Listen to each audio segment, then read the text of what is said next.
story and have some fun with Rhett Palmer.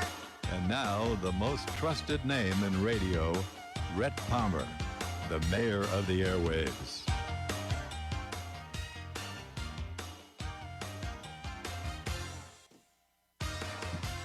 I don't know, Tyler.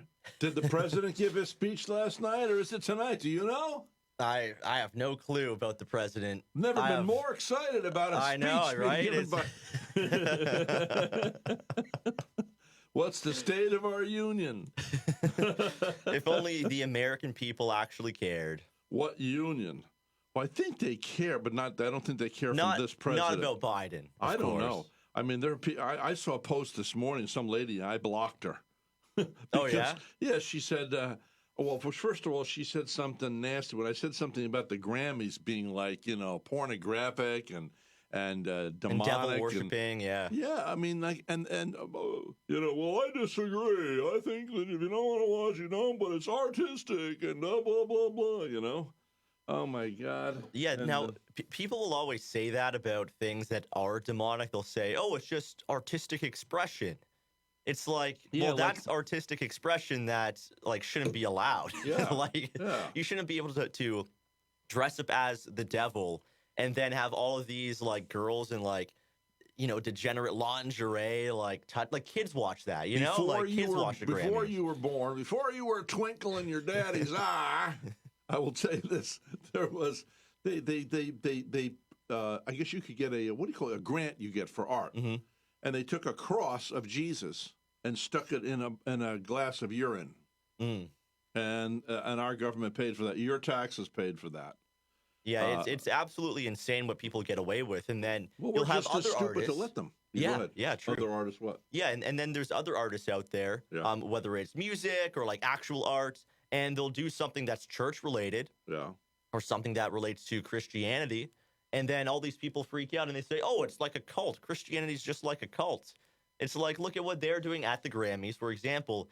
And CBS, I'm not too sure if you saw this, but CBS, the official account on Twitter, they actually replied to that demonic showing. And they said, can't wait to worship, with an exclamation mark. So it's like these news organizations are even getting in on it, saying, we can't wait to go worship the devil. It's like it's so out in the open. Well, they're trying to do it no, it's not, I think they're doing it as a joke. They're trying to needle the Christians. Mm-hmm. Yeah. Poke them, prod them. Yeah. Well, they'll get their, comeuppance? Comeuppance. Yep. Yeah, I get it. The circle always comes around. Jesus wins. Yeah, and let me tell you, watch this for the rest of your life. Whoever strikes first, the bully, whoever, ultimately loses. Yes, for sure. I don't know why. There's a certain law, just like there's a law of, the sun sets, the sun rises. There's a law of reciprocity. Mm-hmm. Seems to work out that way. So I'm in the studio yesterday. Mm-hmm. So a few years ago, I bought this big thing. It's back there. I can show it to you now. And it's like a big easel. Mm-hmm. Huge, but you write on it and you can erase boards. It's an erase board for setting goals and stuff. Mm-hmm. So anyway, it disappeared and I moved out of a house. I thought I got rid of it. I thought it was at my house and disappeared. So I'm saying, I need to get back to goal setting because of the power of goal setting. Mm-hmm. Do you ever write down your goals? I do, yeah. Yep. Okay. Very powerful. I'll tell you a story in a minute. So I'm walking out of the I'm here by myself after you guys all left yesterday, and I'm walking out of the bathroom, and a voice within me says, "Open the closet." Why am I going to open the closet? There's nothing in the closet. Open the closet. Just this feeling. Mm-hmm. I open the closet, and there it is. It's up against the wall. And so now I'll tell you my story about Linda Hogan. She was in here this past year. We hadn't seen her in like 40 years. So I wrote down these goals. Here's what I wrote down. I wrote down that I went to this goal class. Mm-hmm. Now, I was only like maybe 5 years older than you when I did this. Now, I said I wanted a brand new cabin cruiser. Now, remember, I'm living in the ghetto of Troy, New York. Okay. I wanted to go to Israel. I wrote down. Mm-hmm. I wanted to shoot a music video. I wanted to release a song nationally. Mm-hmm. I wanted a new van. I wanted a cargo van. I guess, okay, Israel. Put on the glasses, Red. It might help. Okay, cabin cruiser, Israel. Shoot video, release song, nationally, new band. Okay. So anyway, so I wrote these things down. There might have been a couple of other things on there. I took this class on goal setting. So it was on yellow paper, I remember specifically. And it's 6 months later. And my friend, she was my old friend. She was 46 back then. That was an old from when you're 29, someone's 46. Mm-hmm. Like, that's my older friend. Yeah. My God, I mean, what am I? I just came out of the funeral home, back alive. I'm 70. Anyway, it's you're still the same person inside, For sure, when all this happens. But anyway, so anyway, she sits at my desk in my advertising firm that I had, and she goes, "That's amazing about that sheet of yours, that yellow sheet." I said, "What yellow sheet?" She says, "The goal sheet." I went, "Oh," and I pulled up my drawer of my desk, and I had this real fancy big oak desk. Nice. Trying to impress everybody. Yeah. You're in to see the big shot. We're going to negotiate now. This is the kind of crap. I don't know. Your generation's probably not like that. But anyway, I pull up the goal sheet, and here's what the goal sheet said. It said cabin cruiser. I'd made a deal with a C-Ray dealership to handle their advertising. Instead of paying me $1,000 a month retainer, I would handle their advertising, shoot their TV commercials, but they would give me possession and ownership of a brand new cabin cruiser with a V-bunk and a thing in the back, a mid-berth. You know what that is when you sleep in the back and the front? Okay. Yep. And a little kitchen. I had that. I'd made the deal. How many people make a deal like that, right? Israel. I just returned from Israel, and I went to Israel to shoot a music video. Okay. And I shot the music video. Oh, something else was on the list, to be on a national TV show. They debuted my video on the 700 Club, seen by millions around the world. So we released my song, The Empty Tomb, across the United States, and we were #1 at the North Pole. Nice. Singing to the Frozen Chosen. And I had possession of a brand new Toyota cargo van. That's awesome. Yeah.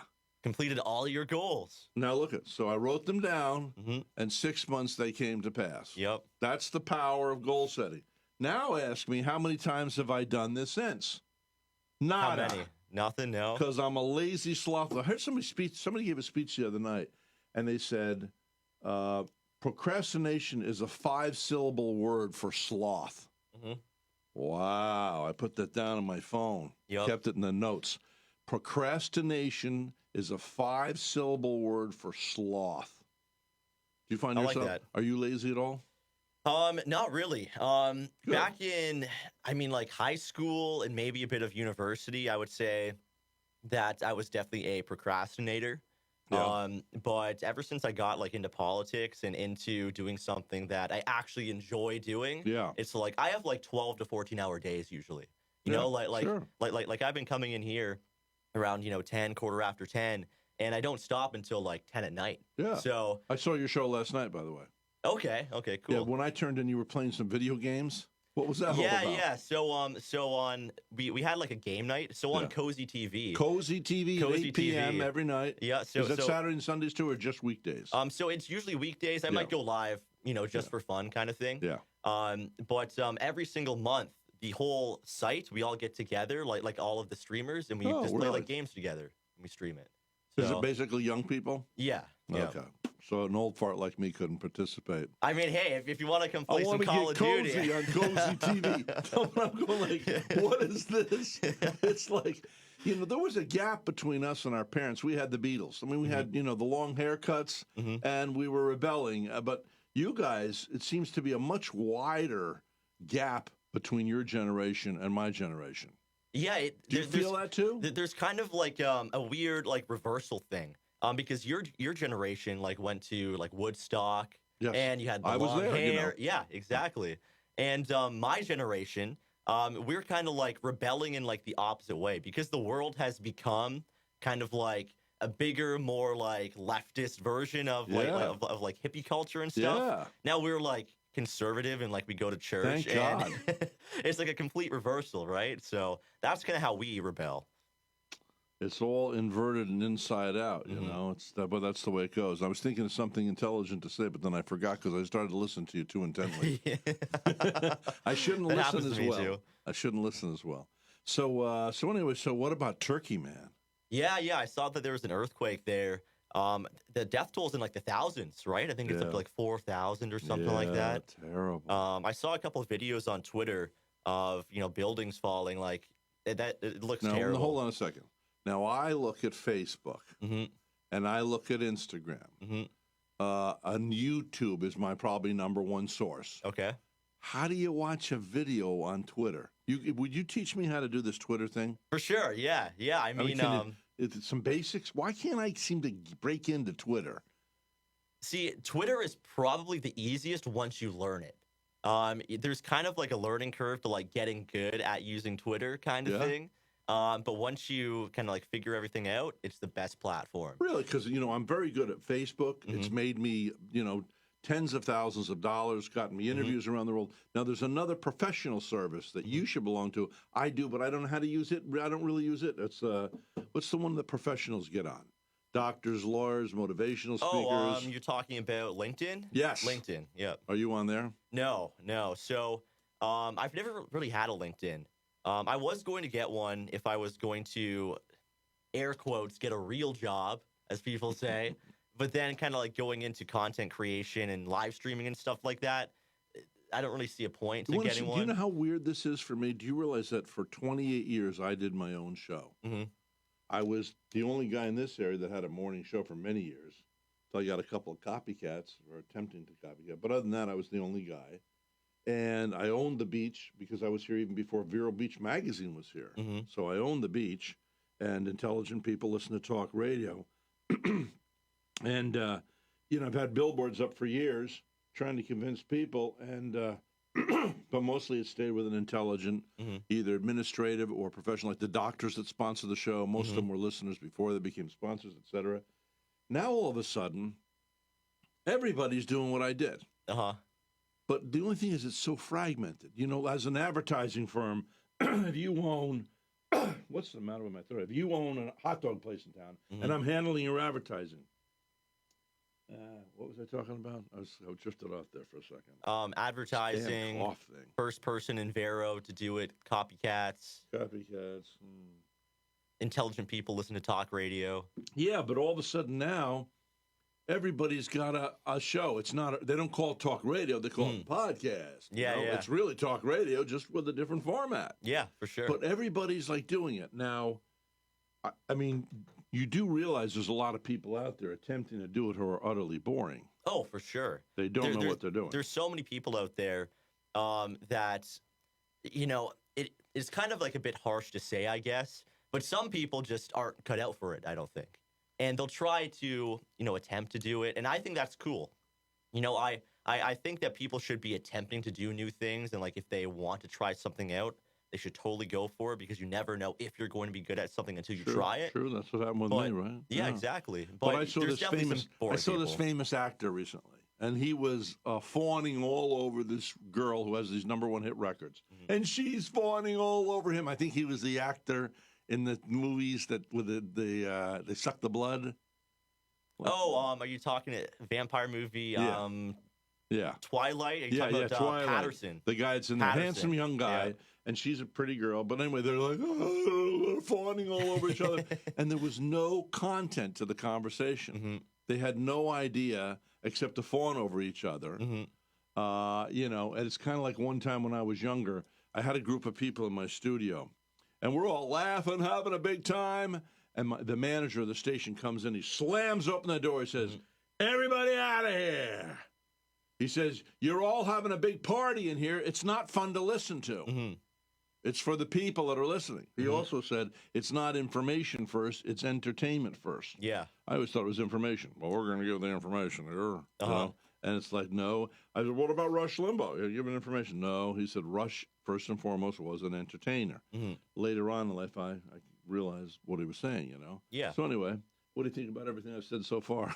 Yeah. I mean, I totally agree with it. When we're podcasting and streaming and stuff like that, my goal is to, kind of deliver my opinions and obviously kind of like push that onto my listening base. Yeah. But at the same time, I want it to be entertaining. And, there's a lot of like really, really talented people out there who have nailed that formula so well. Because to keep people listening, you got to bring something new to the table, whether that's your personality, whether that's like a niche or like a shtick. There has to be something that sets you apart. We are hamburger lovers round the world. Today we're talking how to hate hamburgers in Hamburger, Germany. Exactly. Okay, the initiation of the how was the hamburger formed? Okay, do you like onions on your hamburgers? Some people actually chop carrots and put them in the hamburger. Anyway, so but it is a niche. Yes. Yeah. I mean, I tell people if you're going to have a show, don't have a show on ice creams of the world. Yeah. Have a show, have an app that's the chocolate ice creams of the world. Yes. And then you'll own that niche. Yep. The only thing is, they're advertisers. It depends on the niche you're looking for. For sure. Yeah, there's lots of people out there that will just be like, I'm just going to start a news show. And they'll talk about the same things that Fox News talks about. Yeah. And that doesn't set you apart from anybody, right? No. Even then, you could be like the most entertaining person, but if you don't have like that content to like go off of, it's probably not going to work out. So people just have to think, like, what is it different that I'm bringing to the table kind of thing. So you and I should be more combative in this. Yeah. See, that was kind of the plan he's going a nice into young it. man. Yeah, I know. We get along too well. Yeah, I mean... They're going to fire us if we don't combat. I know, right? We're going to have to, like, make up some drama or something like that. That was kind of like the Where's plan. my gun? All right, kid. You're changing your ways, or I'm going to let you have it. Yeah, I'll hold up the bunny. I'm going to kill the bunny if you don't agree with me. Yeah. That kind of was the plan going in, right? To kind of like be more combative in like our opinions, but we have a lot in common. So. Yeah, that's the trouble. Yeah, and then by the way, my Muskoka chair. Can you find my song Muskoka Chair? Okay, because I want to play it. Let's play it on the air today. Yeah, for sure. I want you to hear it. Have you heard it? No. I've heard a snippet of it. You played. Okay, I'd like you to hear the whole song. You heard me on the guitar. Yeah. But if we can find the recording. I would like to play that. Let's see if I have anything in my headset. All right. Yep. And we're waiting for that. I want to know if you can help me. This is a song I wrote years ago. I had a cottage up in Canada. It's called Cottage Country. And anybody, you either have a cottage in Cottage Country above Toronto, a couple hours north of Toronto, or you have a friend that has a cottage. Either way, you're going to Cottage Country. It's this thing. On a Friday night, it's bumper to bumper every Friday night leaving Toronto. Have you been stuck in that traffic? Oh, for sure. Heading up to Barrie and all that stuff? Okay. So I bought this cottage, and I wrote this song called Muskoka Chair. Now, a Muskoka chair is an Adirondack chair, but up there they call it a Muskoka chair, and they're very popular. So I wrote this song about sitting in my Muskoka chair, having a martini, what it's like to live there, going to the dump. Where every time we went to the dump, there were bears. Common thing in Canada. Yep. And they're not mean bears. They're nice bears. Did you find it? Okay, let's play that. All right. All right. See if we can get that playing here. In my Muskoka chair. Anne, who is the famous singer up in Canada? Anne something or other. Anne Murray. Anne Murray. Now this young guy was her producer, and he's the one that did this thing and played. Okay. He played. There we go. Hey baby, there's a place I like to go where time moves so slow. In my Muskoka chair, ain't got a worry or care. Breeze blowing through my hair. Ain't life grand in this Canadian land?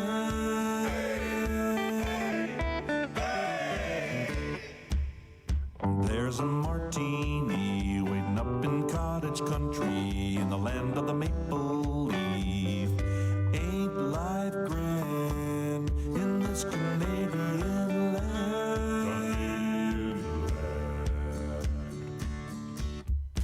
Ooh, baby, taking it slow. Ain't got no place I got to go. So come on, baby, take my hand. Together we'll discover this Canadian land.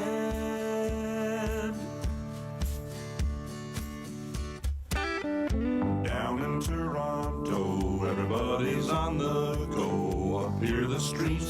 slow. I'm a peaceful man in this Canadian land.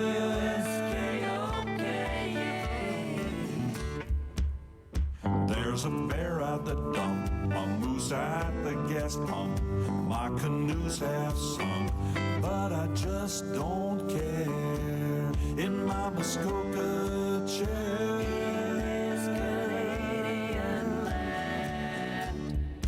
Ooh, baby, taking it slow. I ain't got no place I got to go. So come on, baby, take my hand. Together we'll discover this Canadian land.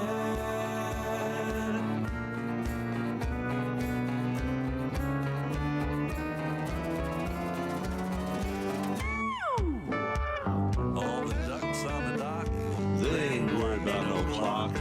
Watch those wooden boats rock with my toes in the sand. Down at Robinson's store, up on Lake Bay shore, hear the old folklore. Shake a good man's hand in this Canadian land. In this Canadian land, do-do-do.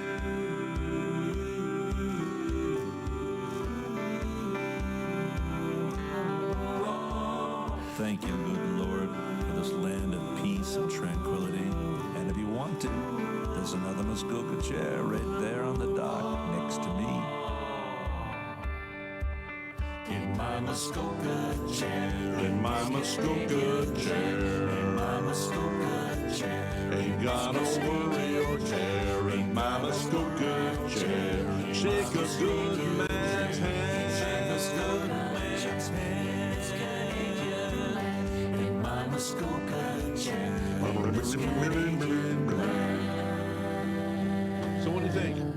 Love it. Do you? Yeah, I do. Yeah. That song is a banger for sure. Yeah. And what's banger mean? Like good. Yeah, really? yeah. So can we promote that?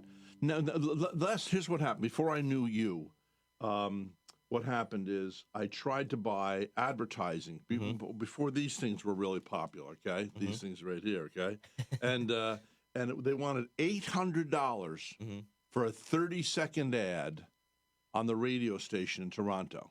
Okay. So I could attempt to reach the people going up to cottage country. But now we don't need them. Now you have Spotify. Yeah. We got Spotify. we got also we can advertise in where the Facebook and stuff. For sure. And you don't need a real big budget, right? I mean, for $500, we can get a lot of people probably to hear about it. Yeah. I mean, the Facebook advertising's good. Instagram advertising's good. So I have this dream that later in life it's going to become. Well, the guy who produced it, the young producer, he said this is going to be an evergreen. And back then I said, "What do you mean?" He said, This will come back every summer like forever." So I was thinking, wouldn't that be great if that became a theme song up in Canada, and we could take it and we could maybe I could give concerts and give a good portion of the money to give in a fund to give poor kids the chance to come out of Toronto and get on up to the country. You know, if you let some kid in the city experience the country, he'll never forget it. You know, like you can take the kid out of the farm, but you can't take the farm out of the kid. And I don't know if you've had any similar experiences in your life, but I can remember, going to Camp Wawa Segoya. Once you've been there, that's really was the name of the camp I went to. Whoa! Anyway, you go to Camp Wawa Segoya. It's in your heart forever. We got to get those kids out there because even you get some poor kid, he goes up one summer for 1 week up into Muskoka. He will never forget that, and it'll birth something in his heart. Yeah, that's part of the reason why I think that Muskoka specifically, and that type of cottage country is so special to Canadian culture, because all of these city kids, during the summer they'd go up there, and whether it's 2 weeks or a month, whatever it is, they're now out of the big city. Right. And, myself, I didn't go to camp every single year, but a couple summers I did. And, going up there was also kind of your first little sliver of independence. Right. Because you're just up there with a bunch of other kids. Yeah. And, I think that's very important, too, to children's development. I'm not a big fan of like the whole hover parent thing. When parents The will, hover like, parent, yeah. don't want them to like go out with their friends and stuff like that. I think kids got to be on their own. They got to figure things out So with you their got to buddies. fall down, get back up. Exactly, and that's something that happens at cottage country. Either you're going on a hike and you fall, you sprain your ankle, something, you get hurt playing a game. You got to figure out food for yourself. You got to figure out, different social things, different social aspects. You got to grow. It's all so important. So yeah, it is. And I remember one time clippity clopping, the Elegance, this big giant moose comes running. We're traveling up a highway. I don't know what was the number of that. Was it 15? What was it? It went into Huntsville, whatever road that is going to Huntsville. Huntsville, okay. And I'm coming out of Huntsville, heading back to Dorset, Ontario, and this big thing comes out of the woods, slow motion, clippity. I was like, oh, my word, it's like a giant horse or a combination horse and whatever that thing is. And like this mythic character and goes right across the highway. And it's the most beautiful thing to see. You've seen these moose, for sure, right? Yeah. Up now, what is the name? Algonquin. Algonquin, yeah. Yep, that's where I was, heading that way. Moments from Algonquin Park. I don't think I legally was in Algonquin Park, but if you take Algonquin Park all the way over, you end up in the capital. Is that where you were when you had the truck thing? Yeah. So we were up in Ottawa, and we would cross the bridge over into Quebec to go stay and sleep most nights. Yeah. And then we cross back into Ontario and go protest. So cool. Yeah. That whole time of my life, that was wild. And it's actually a year ago today. A year ago today, I would have been protesting in Ottawa. It was only a year ago? Only a year ago, yeah. A year ago today. Here you are on our show together, the Zoomer and the Boomer. Yeah. I frequently go back and I'll like look at pictures and video of that, and like it was so cool because there was so many Canadians out there. Like there's so many people, thousands and thousands and thousands. And, we'd turn on the evening news, CBC, and, obviously they're going to slander us.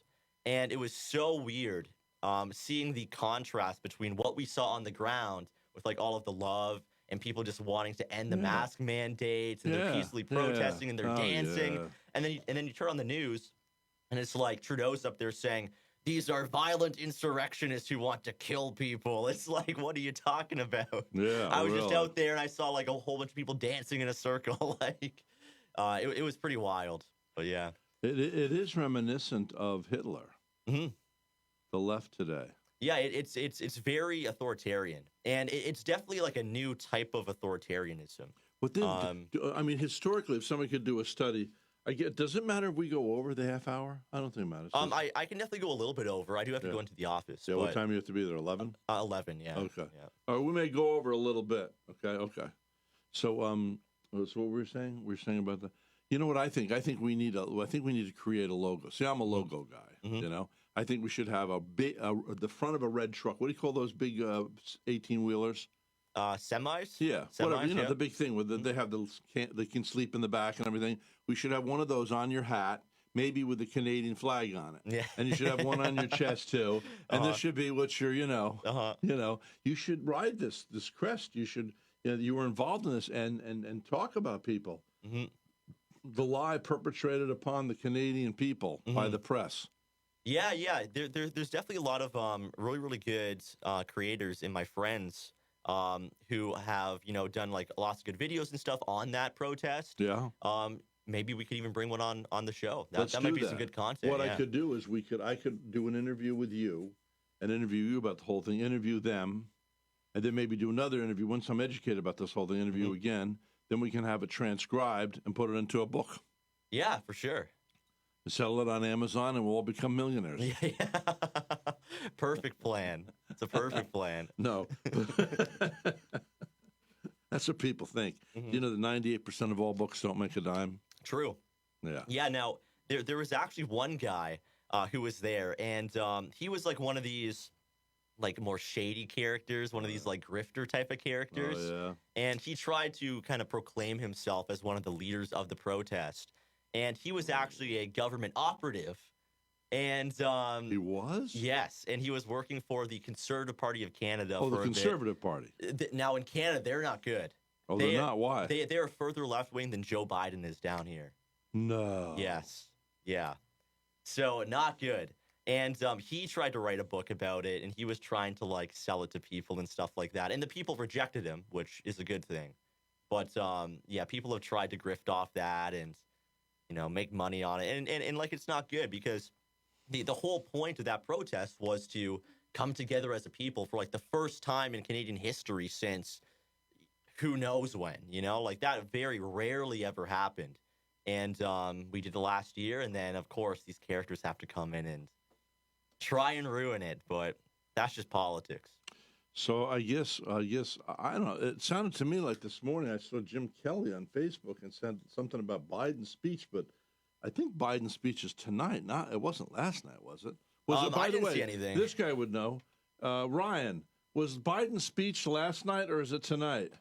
I think it's tonight. I honestly haven't kept track. I'm not a big fan of Biden. So. No. You know who gave the greatest State of the Union speech that I've ever heard? Believe it or not, it was Trump. The first year after he'd been in. Yep. It was very like, cool speech. Oh my word. It was exceptional. Mm-hmm. It was as good as any hit record you've ever heard. It should go down in the annals of history. Mm-hmm. It was just so good. It was executed so well. The guy shines when he listens to his speechwriters. Yeah. I mean, well, his old speechwriters were awesome. And, you know, the 2016 to 2020 Trump, that was like, we've never seen anything like that in political history. Mm-mm. Somebody that like interesting to listen to, that would like grip the nation. I never watched every debate. At that year, I don't know about you, the debate's on at 9 o'clock. Yep. Hey. Biden? Yep. I could care less about. I mean, exactly. Well, you know what I'm saying. Yeah, about that, and, you know, there, and, I mean, poor guy. Yeah. And we got the two most babbling. I'm sorry, folks, but they're really babbling almost idiots. Do you see that? What's her name? The lady who they've chosen as the vice president? Oh, Kamala Harris? I mean, she just, how do you get to be an attorney at law and be that stupid? So her family has a lot to do with it. Money? Yeah. I totally forget what her parents did, but her family was definitely in with like all the elites. And then when that happens, they just get placed there, right? So when I They're met just a Dan figurehead. Quayle, you ever heard Dan Quayle? He was the president under George Bush Sr. Okay. Did I say president? Yeah, vice president. Yeah, vice president. But you wouldn't remember that because you weren't born yet, I don't think, right? But anyway, I met him. A nice guy. He's a Christian guy, but not the sharpest knife in the drawer. Yeah. He's okay, you know. I asked him about being in a foreign land once. He says, "Yeah, I've been to California." I don't know what, I mean, there's a whole book on this guy Quayle's quotes. Well, anyway, it's the first time. Remember, I'm young. I have my own show, so I'm pushing myself through doors. I get up there. I'm interviewing Steve Forbes. I'm interviewing, I don't know, the governor of Tennessee, and I'm interviewing this guy, the vice president. And he walks in, and it's the first time. And believe me, I don't think that I have what it takes to be. I'm not presidential material. Although as I get older, you kind of wonder, you know. But anyway, you know, and I went, wow, there but for a $500 million inheritance. Go I. I mean, he nice guy, but now his wife was brilliant. I would have voted for her for president. Yeah, she's just really smart. But yeah, it seems like there's a lot of these Washington types that just, you know, they've grown up their whole life not having to really learn anything, right? So they'll learn how to speak at like the minimum level. I'm talking about like politicians speak, and then. Well, did you think George Bush? No, I've met all the Bushes. Last time I saw George Sr., I was at church with him outside in Kennebunk. I loved him every time we talk, and I mean, I love him. Jeb, I never liked. I don't get along. Not that we don't get along. I never had a conflict. There was no connection. Low energy Jeb. Yeah, low energy, and which I was kind of happy for, and I have to say why. He came to town here to give a speech, and both Barbara and I said, "Gee." He acted like he was better than us. Yes, yeah. When he was first running for the governorship years and years ago, I'd met him, and I threw him my patriotic music tape. Oh, thanks very much. And we met his wife, and they were lovely, and he was lovely. And as a matter of fact, I had his number. I called him where he was working one day. We chatted on the phone, I remember. Nice. Back then, we got along. And then I guess he became governor, and at that point, I just kind of left him alone. I feel, I don't know. But then I started seeing him, and he got just kind of calm. But anyway, but I didn't think his brother was the sharpest knife in the drawer either. You're talking about Junior, right? Yeah. Yeah, he definitely was. I mean, he pulled us into the war in Iraq, right? Yeah. You can't be that smart if you're doing that. Well, but he did get wrong information from the CIA saying he had weapons of mass destruction. Saddam. Oh yeah, that was a whole thing. That's still that should sting every American today. I think. We made a hornet's nest. Yeah. Okay, now the guy there was. Were you ever bullied as a kid? No. Okay, actually, well, no. I was. Well, Canada, they're nicer. Yeah. And I think maybe they are they? Yeah, I mean, do you know? Totally depends. Do you know a few years ago? Uh-huh. Now this is going to sound prejudicial. Tough luck. What happened is there were no deaths. Mm-hmm. There were nobody was shot and killed or murdered in Canada at all every year until the Jamaicans came up there. Did you know that? Yeah, so being in Toronto, I have a couple stories about Toronto and the gang violence and shooting and stuff like that.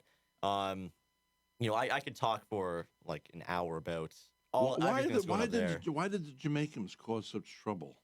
So it's Jamaicans. It's really a lot of the Caribbeans that go up there. And when we have the Caribbeans mass migrating, and they miss the heat or something, or what is it? No, I think it's just their culture. Ultimately, at the end of the day, yeah. I mean, just take a look at Jamaica. Jamaica's in ruins. I took a vacation to Jamaica back in high school. Would you go Ocho Rios? No, Montego Bay. Montego Bay. I was there. Yeah, Montego Bay. And I was staying with my family, and we didn't want to go to a resort. We wanted to stay in like a hotel and just be normal and go to the beach and stuff. Yeah, yeah. And our first night there, our hotel had to go on lockdown because there was a riot right outside of our hotel, and there's people fighting, and it's they have guns. So welcome to Jamaica, man. Yeah, exactly. So it's stuff like that. There's a lot of these third world countries, and they're beautiful. Like the Caribbean countries are beautiful. Yeah. But there's a lot of violence. And it's kind of like, who do you blame being there? in Jamaica and traveling up into the mountains. We were on a little tour. I forget who took us. I don't know if it was a cab or whatever. And I remember we stopped and saw this old farmer. And, he was a really handsome, older black man, Jamaican black. And he couldn't speak any English. But the kind that, you look at somebody and you go, that guy just exudes like a class, like a godly elegance. Mm-hmm. And so I just always remember that guy. And he was chopping down sugar cane, and up in the mountain, and it was just verdant green. Everything was just lush with green everywhere on the mountainsides. I don't know. You don't drink coffee, or do you? I do, yeah. Oh, okay. Yep. Have you ever tried Jamaican Blue? I don't think so. No. Okay, it's $50 a pound. Mm-hmm. Now I would never spend that regularly, but there's a place on the beach that sponsored my show for many, many years. And they would give me a pound, like every week or every 2 weeks, to drink on the radio show. I talk about the Russian Blue, but $50 a pound. But I don't know what it is about the beans from Jamaica, though. It was good, yeah. Jamaican Blue, yeah. Try it sometime. So anyway, we got to go, and we've gone over time.